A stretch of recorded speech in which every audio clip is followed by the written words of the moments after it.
Second जो evidence था वो है This call is now being recorded. Second जो एविडेंस है वो है कंपैरेटिव एनाटॉमी एंड मॉर्फोलॉजिकल की स्टडीज। उसमें हमने पहला पढ़ा था होमोलोगस ऑर्गन। होमोलोगस में हमने डिस्कस किया था कि ऐसे ऑर्गेनिज्म जिसका बॉडी स्ट्रक्चर सेम हो पर फंक्शन डिफरेंट हो, they are called homologous. And homologous organisms always shows divergent evolution. Divergent मतलब उसमें हर एक स्पीशीज कुछ नया कैरेक्टरिस्टिक अडेप्ट करेगा और उनके पास कॉमन एंसेस्ट्री रहेगी। वहीं अगर मैं बात करूं एनालॉगस की, तो उसमें एनाटॉमिकल स्ट्रक्चर डिफरेंट होगा but functionally they are similar. तो adaptive sorry analogous organ always leads to convergent evolution. Converge मतलब कुछ कैरेक्टरिस्टिक्स उसमें कम होंगी बट फंक्शन सेम है, तो दे विल लुक अलाइक। जैसे आप लोग बटरफ्लाई और बर्ड्स को देखे होंगे, आपको लगेगा दोनों सेम दिखते होंगे बट सिर्फ साइज का फर्क है, बट नहीं, साइज से ज़्यादा उनके अंदर जो विंग्स के पैटर्न का है और बॉडी स्ट्रक्चर है वो डिफरेंट होता है। तो एग्जांपल्स भी हमने कल डिस्कस किए थे, wings of butterfly and birds, pectoral fin shark, eye of octopus, eye of mammal and etcetera etcetera. Vestigial organs, nictitating membrane, vermiform appendix, nipples in male, third molars. और last में embryological evidences पढ़ा था जो ऑन्स tackle ने दिया था, और उसमें बोला था कि सर्टेन फीचर जो होते हैं एम्ब्रियोनिक स्टेज में वो हर वर्टिब्रेट्स में कॉमन होते हैं जो एडल्ट स्टेज में एब्सेंट होते हैं। और इसको गलत प्रूफ किया था अर्नस्ट वॉन बेयर ने। उन्होंने बोला था हर एक ऑर्गेनिज्म में एम्ब्रियोनिक स्टेज में सिमिलैरिटीज हो सकती हैं बट वो एम्ब्रियोनिक स्टेज किसी के एडल्ट लाइफ के फेस वाले कैरेक्टरिस्टिक्स के थ्रू नहीं जा सकता। Okay, now will study biogenic law. जो बायोजेनिक लॉ वही है, ऑन्टोजेनी रिकैपिचुलेट्स फाइलोजेनी। हैकल ने जो दिया था, अर्नस्ट हैकल ने, कि जिसकी भी जो एम्ब्रियोलॉजिकल स्टडी है वो सबकी सेम है। वो जो टर्म है उसको उन्होंने रिप्रेजेंट किया था ऑन्टोजेनी रिकैपिचुलेट्स फायरोजेनी। ऑन्टोजेनी का मतलब होता है embryo. Okay, now next evidences from physiology and biochemistry. कुछ फिजियोलॉजिकल और बायोकेमिस्ट्रिकल भी डिफरेंसेस थे, जैसे similarities in proteins and genes performing a given function among diverse organisms gives the clue of common ancestors. जैसे एग्जांपल पेप्सिन जो है, no, pepsin is a digestive enzyme.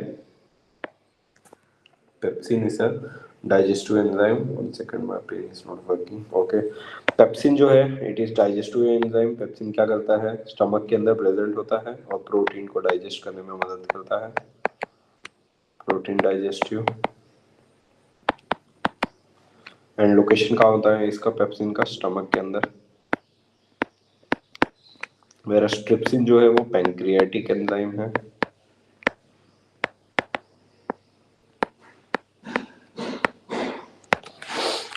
और ये इनवर्टिब्रेट्स और वर्टिब्रेट दोनों में प्रेजेंट है। तो इससे भी कॉमनली कैरेक्टरिस्टिक्स समझ में आ रही है कि लोअर ऑर्गेनिजम्स से लेके हायर ऑर्गेनिजम्स तक प्रोटीन डाइजेशन के लिए एक ही एंजाइम यूज होता है।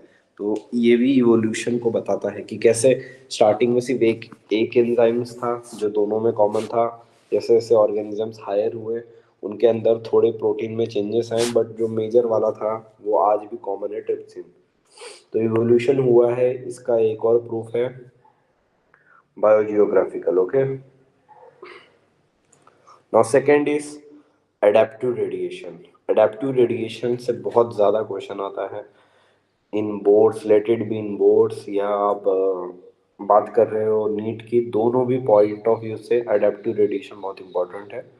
ओके, तो शुरू करते हैं। एडेप्टिव रेडिएशन ये हमें डार्विन के बारे में बताता है। Darwin, Charles Darwin, one of the great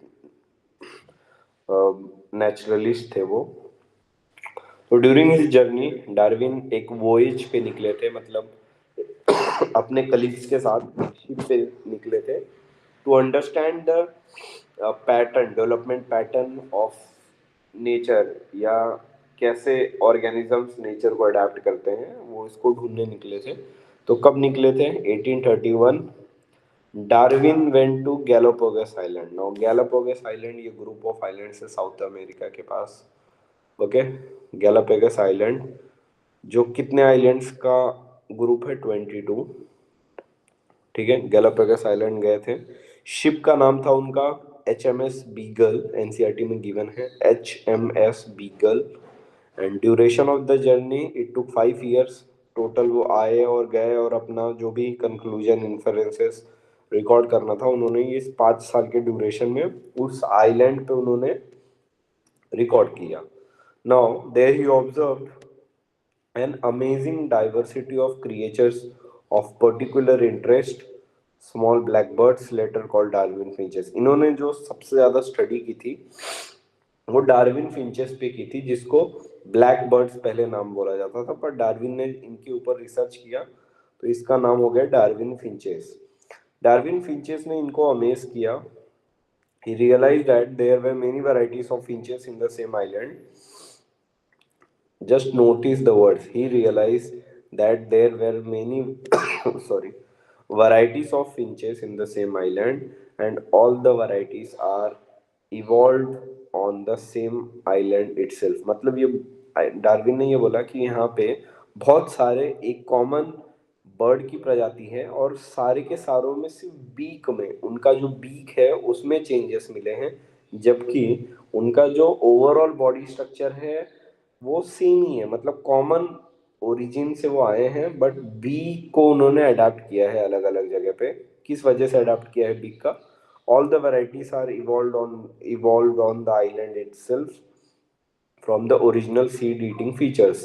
Many other forms with altered beak arose, enabling them to become insectivorous and vegetarian finches. उन्होंने बोला जो पहली बीक रही होगी, जो पहला वाला बर्ड रहा होगा जिसके थ्रू रेडिएशन हुआ है, एनसीईआरटी में डायग्राम है, सेंटर में एक सीड ईटिंग फिंच का है और उसके बाद रेडिएट करके उसमें अलग अलग बीक के शेप दिए हैं। नाउ व्हाट डज इंडिकेट्स कि जो पहली प्रजाति आई होगी उसका बीक नॉर्मल था सीड ईटिंग के हिसाब से। अब जब वहां से वो लोग, जैसे वो सीड ईटिंग फिंचेस ने 6 to 7 प्रोजेनिस दिए, तो अब वो लोग रेडिएट होके अलग अलग जगह गए।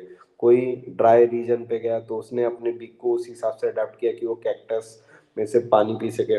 कोई ने ऐसे अडेप्ट किया कि वो फ्लैश ईटिंग हो गए। कोई वुड पीकर हो गए तो उनके टिप और पॉइंटेड हो गई। कोई माउंटेन रीजन पे गया, तो जिस हिसाब से वो लोग अपने अपने लोकेशन पे गए अपनी बीक को उस अकॉर्डिंगली उन्होंने मॉडिफाई किया। उसकी वजह से क्या हुआ, this process of evolution of different species in a given geographical area starting from a point and literally radiating to other areas of geography या habitat is called adaptive radiation। ये definition boards point of view से बहुत important है। Definition क्या बोल रहा है कि मान लो ये एक, 1 सेकेंड, यहाँ पे एक सीड ईटिंग बर्ड है, ये उसका बीक है। ये पहले 4-5 प्रोजेनिस को दिया राइस, तो एक माउंटेन रीजन पे चला गया, एक रिवर रीजन पे चला गया, एक डेजर्ट रीजन पे चला गया, एक इंसेक्टिवोरस हो गया, सिर्फ इंसेक्ट को खा रहा है, बाकी लोग प्लेटिव रीजन पे चले गए, कोई प्लेन रीजन पे चला गया। तो जिस जगह पे गया है, जिस जिस जोग्राफिकल लोकेशन पे गया है उसने उस हिसाब से अडेप्शन की है, जैसा उस नेचर के पास चैलेंजेस थे उस हिसाब से अडेप्शन हुआ है। और पर वो लोग एक कॉमन इस वाले जो मेन बर्ड है इससे रेडिएट होके हर जगह गए हैं, एक पॉइंट से हर जगह। तो देखो एक रेडिएशन जैसा पैटर्न हो रहा है, like this is called adaptive radiation. Definition को अब इससे कोरिलेट करना, the process of evolution of different species in a given geographical area starting from a point and literally radiating to other areas of geography या habitat, it is called adaptive radiation। Okay, तो evolution अलग अलग species का अलग अलग area में होना और एक ही कॉमन एंसिस्टर से होना, इसको बोलते हैं adaptive radiation. Darwin finches represent one of the best example of this phenomena. Another example is Australian marsupials and placental mammals. देखो जो मैंने ऊपर आपको बताया, ओरिजिनल जो स्पीशीज थी फिंच की, वो सीड खाती थी, पर उससे जो नए नए स्पीशीज बने, कुछ कैक्टस ईटिंग बने, कुछ फ्रूट ईटिंग बने, कुछ आइलैंड्स पे गए। टोटल वहां पे आइलैंड 22 थे और फिंचेस हमें 13 टाइप्स की मिली। तो यहाँ पे रेडिएशन हुआ है, देख रहे हो ये एरोस बाहर की तरफ निकल रहे हैं, this is called divergent evolution.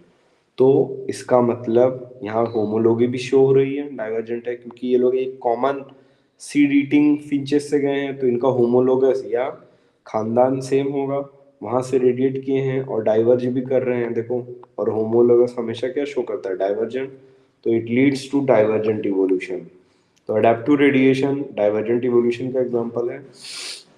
But when more than one adaptive radiation appear to have occurred in an isolated geographical area, one can call this convergent evolution. इसका बेस्ट एग्जांपल है प्लेसेंटल मैमल्स और marsupial mammals. अब आप NCERT में देखोगे तो diagram दिया गया है पहले फिंचेस का। अब मैंने क्या बोला कि अगर एक से मल्टीपल जगह पे लोग गए रेडिएट किए तो एडेप्टिव रेडिएशन दिखेगा, जिसके अंदर आपको डाइवर्जेंट इवोल्यूशन शो होगा। पर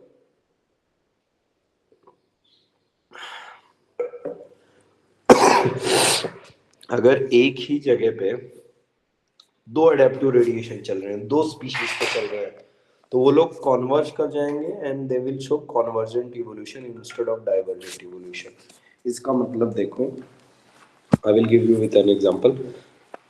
प्लेसेंटल और मार्सुपियल मैमल्स। प्लेसेंटल मैमल्स वो हैं जो लोग प्लेसेंटा के थ्रू अपने बच्चे देते हैं। मैमल्स में दो टाइप है, एक है प्लेसेंटल, जैसे ह्यूमन बींग्स प्लेसेंटा का एग्जांपल है, डॉग, कैट, मंकी। ये लोग क्या होता है, वूम्ब के अंदर मम्मी फीमेल बॉडी के अंदर या मदर बॉडी के अंदर बेबी जो है प्लेसेंटा के थ्रू कवर होता है, उसको न्यूट्रिशन प्लेसेंटा या अम्बिलिकल कॉर्ड के थ्रू जाती है। जबकि मार्सुपियल्स के अंदर ऐसा नहीं होता है, बेबी बाहर आने के बाद वो एक पाउच में रहता है, जैसे कंगारू के अंदर, you must have seen, kangaroo के अंदर पाउच होता है, वो पाउच के अंदर नरिशमेंट होता है, वो बच्चा बाहर आ जाता है अर्ली स्टेज में और फिर वो पाउच के अंदर ग्रो करता है। They are called marsupial.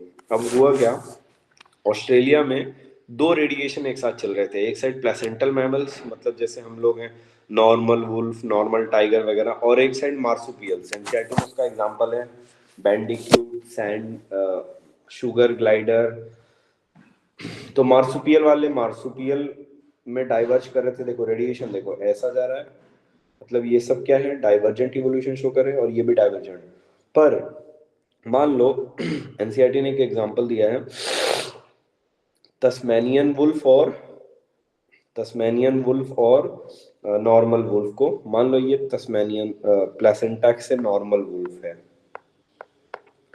और ये मार्सुपियल का तस्मेनियन। मार्सुपियल सिर्फ और सिर्फ ऑस्ट्रेलियन आइलैंड्स में दिखा था क्योंकि वो सेपरेट हो गया था बाकी से, तो मार्सुपियल्स आज के डेट में सिर्फ ऑस्ट्रेलिया में मिलते हैं। तो वहां पे प्लेसेंटल भी था और मार्सुपियल भी था। तस्मेनिया वुल्फ है।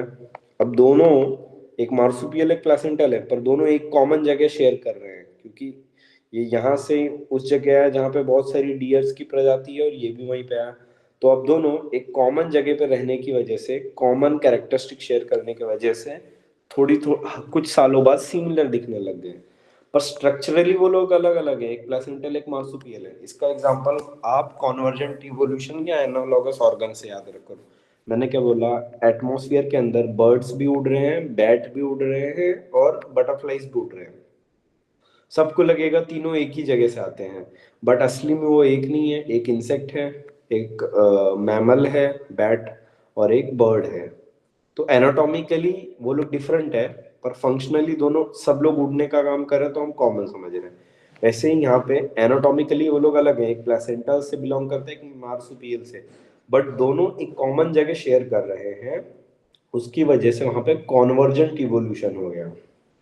कौन सा इवोल्यूशन हुआ, convergent evolution. One second.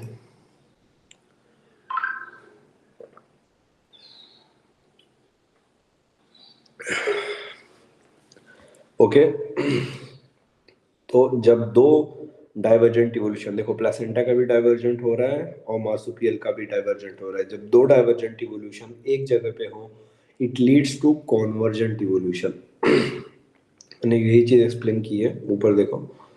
Placental mammals in Australia exhibit adaptive radiation and marsupial also do the same।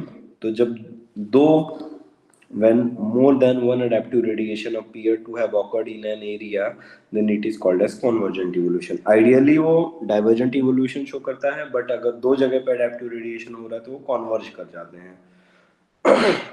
Understood. तो कॉन्वर्जेंट इवोल्यूशन किसका एग्जांपल है? Due to common place share करने की वजह से। तो adaptive radiation usually divergent evolution show करता है, पर अगर दो जगह पे कहीं पे डाइवर्जेंट इवोल्यूशन हो रही हो, then it leads to convergent evolution. Okay, तो आपको कुछ टेबल दिया है एनसीईआरटी में फ्लाइंग फैलेंजर और फ्लाइंग स्क्विरल का, वुल्फ और तस्मेनिया वुल्फ का, नम्बैट और शुगर ग्लाइडर्स, एंट ईटर। तो वो आपको टेबल याद रखना पड़ेगा, एनसीईआरटी में गिवन है, और उसको एज इट इज याद रखना पड़ेगा कि एक प्लेसेंटल है, वो किसके साथ कॉन्वर्ज कर रहा है या कॉन्वर्जेंट इवोल्यूशन बना रहा है मार्सुपियल्स के अंदर, वो आपको एज इट इज याद करना पड़ेगा। नीट में डायरेक्ट क्वेश्चन आता है कि तस्मेनियन वुल्फ का कॉन्वर्जेंट इवोल्यूशन कौन है, तो आपको पता होना चाहिए normal wolf. Same sugar glider का नमबैट या वोम्बैट जो भी है, वो एज इट इज आपको टेबल में याद रखना पड़ेगा। ओके, तो अडेप्टिव रेडिएशन भी हो गया। आई होप आपको समझ में आया हो। अगर समझ में आया हो तो थंब रेस करो प्लीज।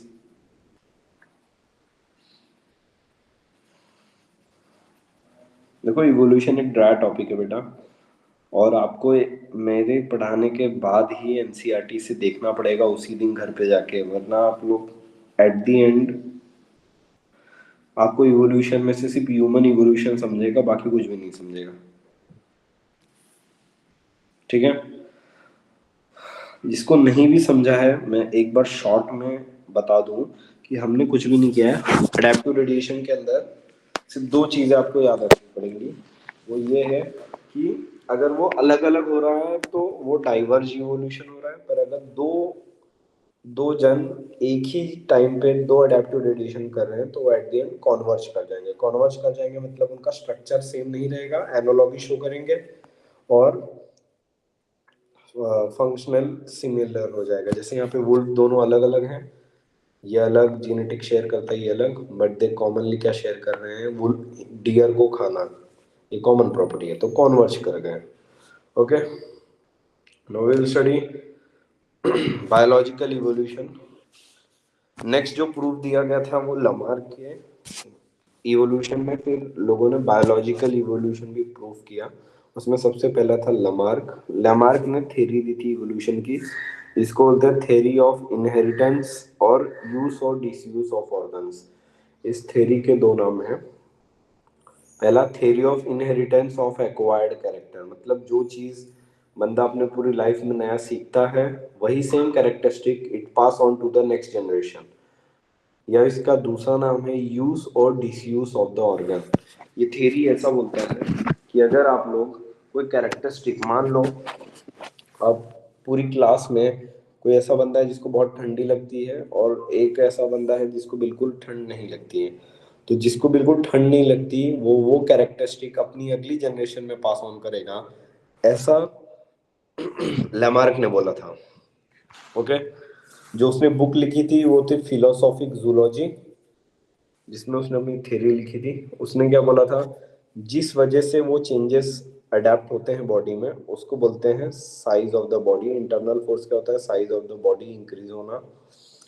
उसने क्या बोला? Formation of new organs is the result of the need by the organism. उसने एक और कॉन्सेप्ट दिया, development of organ is proportional to you to its use. इसका मतलब उसने एग्जांपल दिया था जिराफ का। जैसे जिराफ का नेक स्टार्टिंग में उतना इलोंगेटेड नहीं था जितना पहले था। पहले वो नॉर्मल, जैसे नॉर्मल डॉग और कैट्स के होते हैं उतनी ही साइज का था, पर उसको क्योंकि ट्रीज जो थे वो काफ़ी बड़े थे, तो ट्रीज के ऊपर लीफ खाने के लिए वो लोग ने अपनी गर्दन को, नेक को स्ट्रेच किया, जैसे धीरे धीरे धीरे धीरे उसकी नेक लंबी हो गई। तो उसने अपने नेक का सबसे ज्यादा यूज किया तो उसकी नेक की साइज बढ़ गई। ऐसा लेमार्क ने बोला कि जो भी ऑर्गन का यूज करोगे ज्यादा, वो डायरेक्टली उसकी लेंथ ये में चेंजेस आ जाएगा। All the changes acquired by organism during its life are transfer to off. इस थ्योरी में गलती ये थी कि जो भी एक्वायर्ड कैरेक्टरिस्टिक पूरी लाइफ में बंदा लेगा वो नेक्स्ट जनरेशन में जाएगा, जबकि ऐसा पॉसिबल नहीं है। जीन से एक बार बन जाते हैं तो उसका मेकअप चेंज नहीं होता है। बट लेमार्क ने बोला अगर आप, जिराफ अगर 40 साल का है, उसको उसकी गर्दन छोटी हो, अचानक से सोचा कि नहीं मुझे अपनी नेक को बड़ा करना है, और उसने स्ट्रेचिंग एक्सरसाइज करने लग गया और उसकी नेक बड़ी हो गई, तो अगली जनरेशन में उसके नेक्स्ट वाला जो बच्चा है उसमें भी ये कैरेक्टरिस्टिक शो होगी। अब लेमार्क की ये थ्योरी थी, ये टेक्निकली गलत थी क्योंकि जेनेटिक मेकअप चेंज नहीं होता है हर बार। तो लेमार्क की थ्योरी को किसने डिस्कार्ड किया था, ये इंपॉर्टेंट याद रखना है। Lamarck theory was discarded by germplasm और सोमेटोप्लाज्म की थ्योरी से। ओके, लेमार्क की थ्योरी को किसने डिसअप्रूव किया था, Wiseman theory of germplasm, Wiseman नाम के साइंटिस्ट ने। डार्विन भी थे, डार्विन ने भी इसको डिसअप्रूव किया था, बट वाइजमैन ने सबसे पहले इसके ऊपर अपनी रिएक्शन दिया था कि ये पॉसिबल ही नहीं है। इन्होंने एक एक्सपेरिमेंट किया था। इन्होंने क्या किया, एक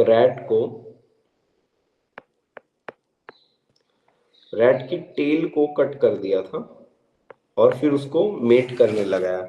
वो रैट को फिर मेट करने लगाया और उसने बच्चे दिए।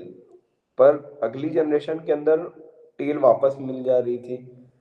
फिर से उसने एक रैट लिया, उसकी टेल कट की, फिर से उसने उसको रिप्रोड्यूस करने दिया। फिर अगली जनरेशन में टेल नहीं आना चाहिए क्योंकि उसने जो जो फादर रैट है या जो मदर रैट है, हमने उसका टेल काट दिया था, तो उसने ये कैरेक्टरिस्टिक हट गई उसके बॉडी से। तो अगली जनरेशन में अकॉर्डिंग टू लेमार्क, लेमार्क क्या बोल रहे हैं, जो कैरेक्टरिस्टिक आप अपने लाइफ में अडेप्ट करते हो वही अगली जनरेशन में आती है। तो इस हिसाब से टेललेस होना चाहिए था अगली जनरेशन रैट की, पर उनको टेल आ रहा था। मतलब इस ये जो यूज और डिसयूज ऑफ ऑर्गन की थ्योरी है वो जीनेटिक्स पे कोई रूल प्ले नहीं करती है। तो इस एक्सपेरिमेंट से वाइसमैन ने लेमार्क की थ्योरी को गलत प्रूफ किया था। ओके, नेक्स्ट, बायोलॉजिकल इवोल्यूशन में पहले हमने केमिकल इवोल्यूशन देखा, फिर एनाटॉमिकल इवोल्यूशन देखा जिसमें हमने होमोलोगस, एनालोगस और अडेप्टिव पढ़े। अब हम बायोलॉजिकली क्या प्रूफ दे सकते हैं इवोल्यूशन का, वो देखना है। तो बायोलॉजिकली में पहले हमने यूज और डिसयूज ऑफ ऑर्गन देखा।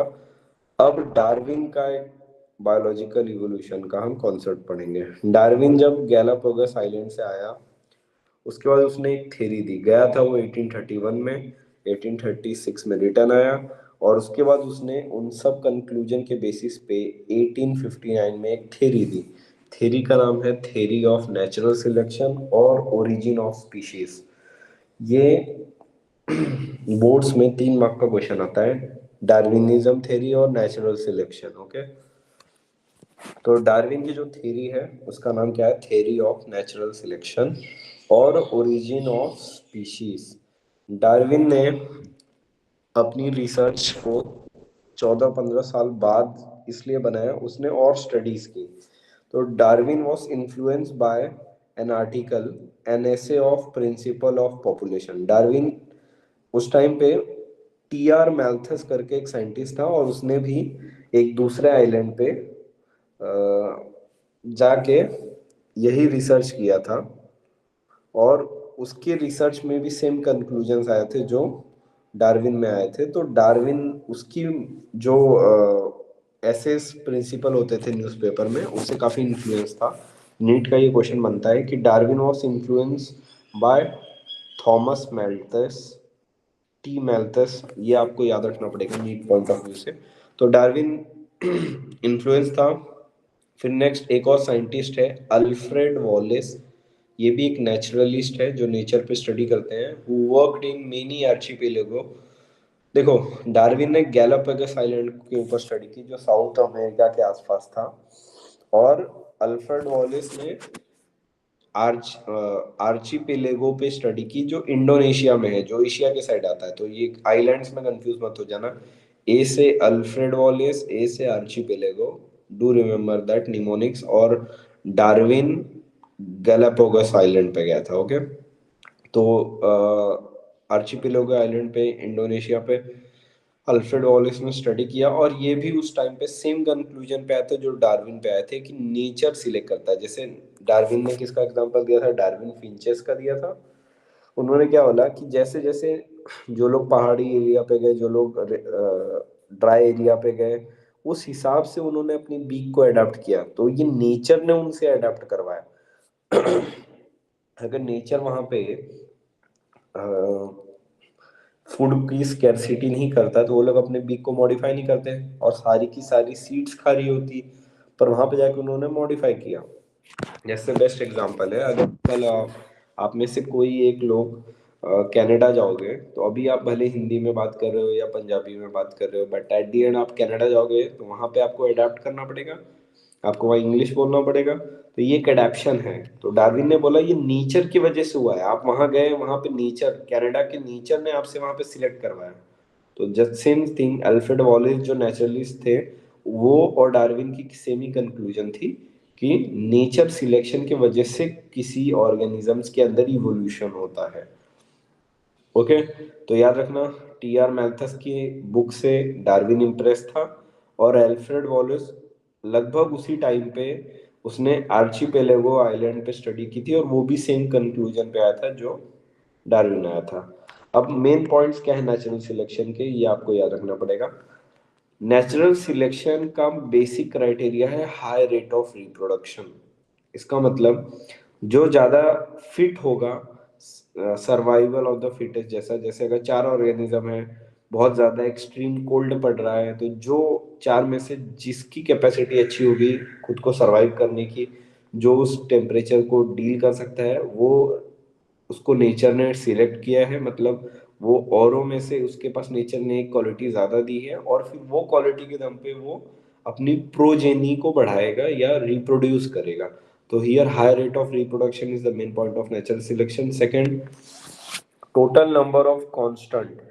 देखो, नेचुरल सिलेक्शन क्यों होता है, हर थोड़े दिनों बाद नेचुरल सिलेक्शन होता है हर स्पीशीज में, because we don't have resources unlimited. जैसे अर्थ की बात करें तो अर्थ की कैरिंग कैपेसिटी है, मतलब इस ग्लोब पे कितने लोगों के रहने के लिए रिसोर्सेस अवेलेबल हैं, तो 50 बिलियन। अभी वर्ल्ड की पॉपुलेशन 8 या 9 बिलियन है, तो और 40-41 बिलियन आ सकते हैं, उसके बाद रिसोर्सेस की स्कैर्सिटी हो जाएगी। पर कभी भी नेचर जो है नहीं चाहता कि ओवर प्रोडक्शन हो, इसके लिए वो कई सारे कंपटीशन रख सकता है। सुनामी आ गई, हार्श रेनफॉल हो गया, हार्श विंटर हो गया। अब देखते हो बहुत लोग हार्श विंटर में नॉर्थ इंडिया में मर जाते हैं। तो ये नेचर ने कुछ टेस्ट रखे हैं कि पॉपुलेशन कभी भी पीक पे ना पहुंचे, तो this is called natural selection. Now उसी को थर्ड पॉइंट में जो मैंने अभी बोला उसी को बोलते हैं स्ट्रगल फॉर एग्जिस्टेंट, क्योंकि एग्जिस्टेंस के लिए कंपटीशन है, और नेचर ने कंपटीशन इसलिए बनाया क्योंकि रिसोर्सेस कम है। अगर रिसोर्सेस सबके पास सेम होता तो कंपटीशन नहीं होता और स्पीशीज और ज्यादा बढ़ती।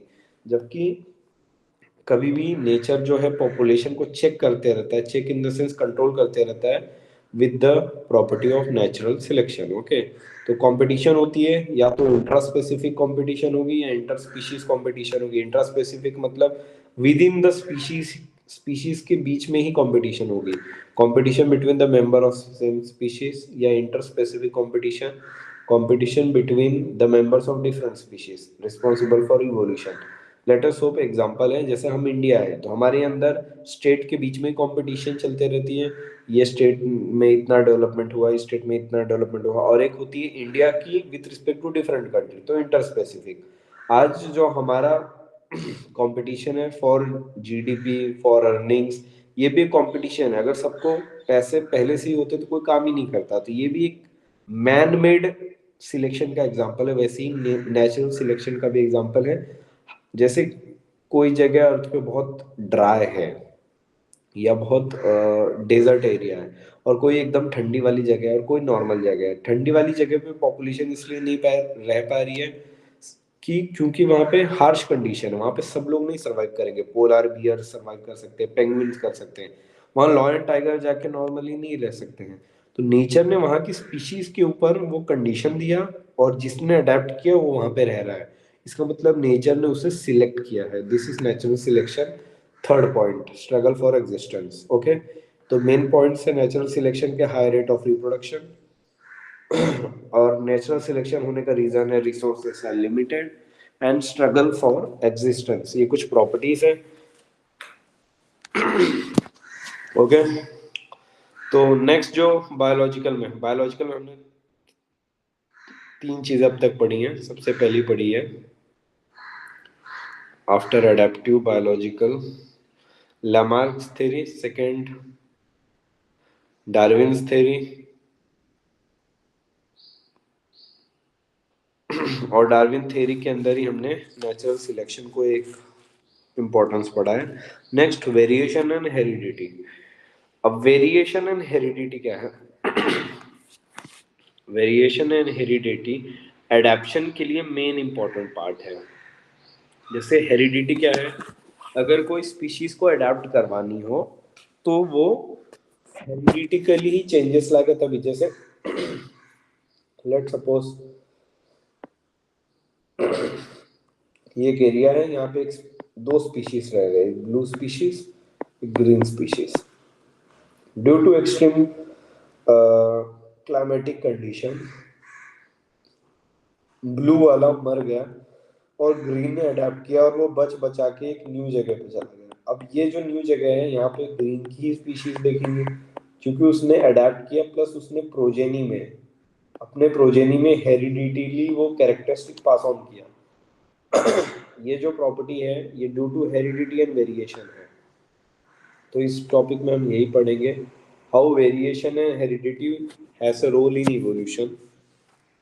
तो variations adaptive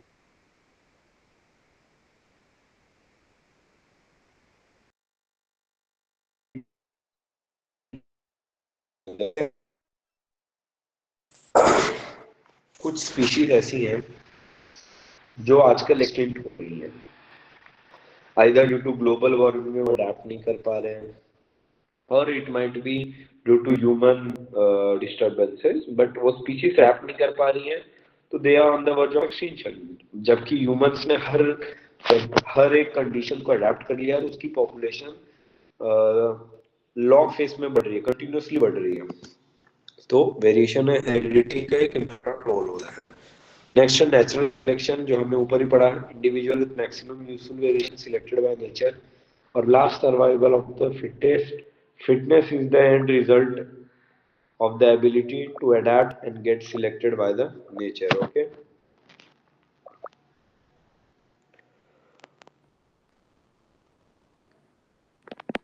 all is well. Okay, now Darwin के कॉन्सेप्ट्स दो। यहाँ पे बायोलॉजिकल थ्योरी खत्म होती है, ओनली छोटा सा टॉपिक हम करेंगे, then it will be last for today. Okay, Darwin ने दो कॉन्सेप्ट दिए थे। एक तो हमने पढ़ लिया natural selection. Okay, natural selection, और दूसरा है ब्रांचिंग डिसेंट। ये दोनों एनसीईआरटी के टर्म्स हैं और आपको सबसे ज्यादा पूछा जाएगा टू की concept of Darwin theory. Darwin के कॉन्सेप्ट के दो मेन थ्योरीज क्या थी? तो पहला है ब्रांचिंग डिसेंट एंड सेकंड है नेचुरल सिलेक्शन। ब्रांचिंग डिसेंट ये एक पैटर्न ऑफ इवोल्यूशन है, और नेचुरल सिलेक्शन वो मैकेनिज्म ऑफ इवोल्यूशन है। इसका मतलब, मैं ब्रांचिंग डिसेंट का आपको एग्जांपल देता हूँ। लेट सपोज यहाँ पे कोई स्पीशीज है बटरफ्लाई के जो न्यू स्पीशीज को राइज दिया, और वो अलग अलग जगह, एक माउंटेन रीजन पे चली गई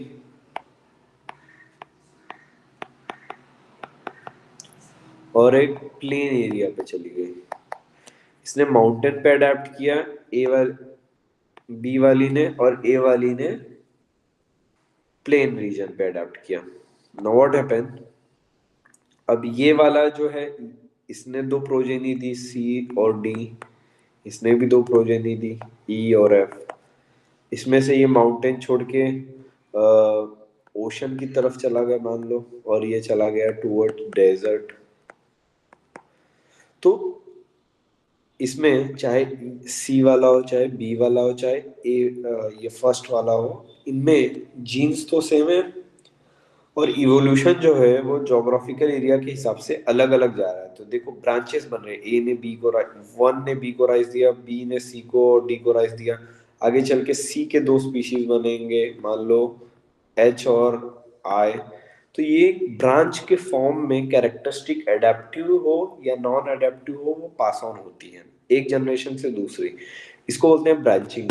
ब्रांचिंग डिसेंट का दूसरा एग्जांपल है डार्विन फिंचेस। एक स्पीशीज आई, वहां से न्यू स्पीशीज गए, उस न्यू से और अनदर न्यू स्पीशीज हुआ, तो वो natural selection plus branching descent का बेस्ट एग्जांपल है। इसमें यही चीज मैंने भी दिखाई है। एडेप्शन और नॉन एडेप्शन दो कैरेक्टरिस्टिक है। नॉन एडेप्शन वाले में वो वहीं खत्म हो जाएगा। एडेप्शन अगर वो कर गया तो वो अडेप्ट करने के बाद अपनी प्रोजेनिस बढ़ाएगा और न्यू ज्योग्राफिकल एरिया पे जाएगा। न्यू ज्योग्राफिकल एरिया पे जाने की वजह से नेचर उसको सिलेक्ट कर देगा। तो ब्रांचिंग डिसेंट, नेचुरल सिलेक्शन, ये दो कॉमन कॉन्सेप्ट्स हैं जो डार्विन ने दिया था।